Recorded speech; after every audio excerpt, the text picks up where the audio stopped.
Ryan Aber here from the Oklahoman and Oklahoman.com at McLean Stadium in Waco, Texas, where on Saturday, number 8 Oklahoma's undefeated season came to an end with a 27-14 loss to number 13 Baylor. Three quick takeaways from the loss.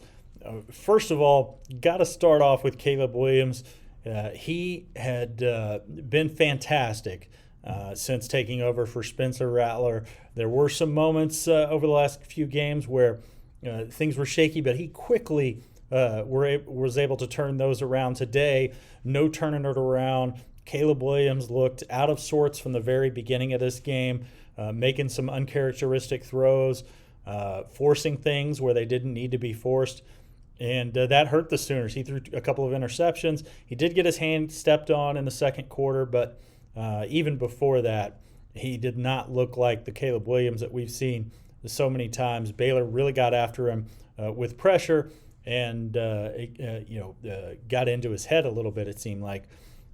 Second, OU's playoff hopes took a massive hit with this.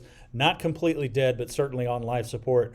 They no longer control their own destiny there. They've still got a path to make the Big 12 championship game, win that, and take their chances, but it's going to be really difficult for them to climb back into that echelon here after a November loss, their first November loss since 2014.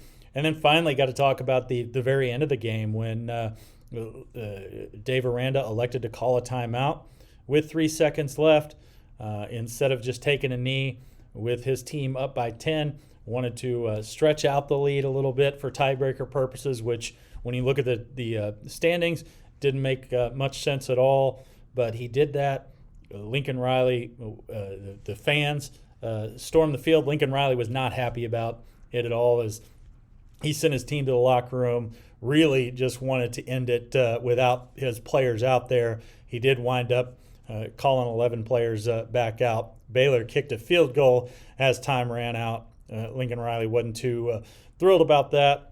And Dave Aranda said he understood where Lincoln Riley was coming from, but made his case for why it mattered. But once again, the Sooners fall to Baylor 27-14. They'll play Iowa State next week, an 11 a.m. game at home, their home finale for the season. The Sooners will need a win to get back some momentum, especially when you look at the Big 12 title race and the things that are still ahead for the Sooners. But you can check out our work every day at Oklahoman.com and every morning in the Oklahoman for the best OU coverage anywhere.